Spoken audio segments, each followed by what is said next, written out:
اعوذ باللہ من الشیطان الرجیم، بسم اللہ الرحمن الرحیم۔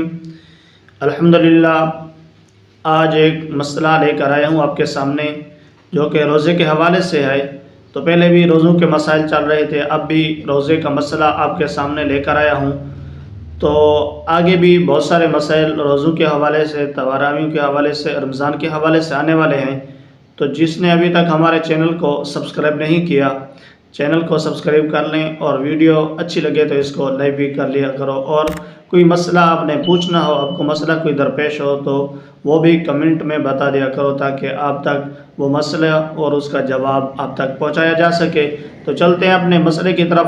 مسئلہ یہ ہے کہ اگر کسی مؤذن نے روزے کے افطاری کے وقت سے پہلے، ابھی افطاری کا وقت نہیں ہوتا، کسی مؤذن نے اذان دے دی، اور اذان دینے کے بعد کسی بندے نے اس کی آواز سنی، روزے دار نے آواز سنی، اذان سننے کے بعد روزے دار نے اپنا روزہ اختیار کر لیا، کیا اس کا روزہ مکمل ہو جاتا ہے یا نہیں، یا روزہ ٹوٹ جاتا ہے؟ تو اس مسئلے کو الجوہرۃ النیرہ مختصر القدوری کے اندر بیان کیا گیا ہے۔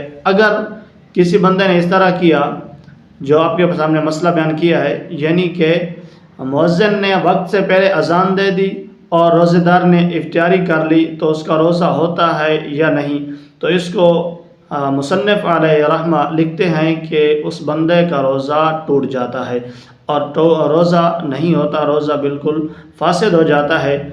اور اس بندے کو، جس بندے نے روزہ افطار کیا وقت سے پہلے، اس کو چاہیے کہ وہ روزہ دوبارہ رکھے اور روزے کی قضا کرے۔ اس پر اس روزے کا کفارہ بھی لازم نہیں آئے گا، اور اس بندے کو گناہ بھی نہیں ہوگا، وہ گناہ گار بھی نہیں ہوگا۔ امید کرتا ہوں آپ کو یہ مسئلہ سمجھ آ گیا ہوگا۔ ملتے ہیں اگلے مسئلے کے ساتھ۔ السلام علیکم ورحمۃ اللہ وبرکاتہ۔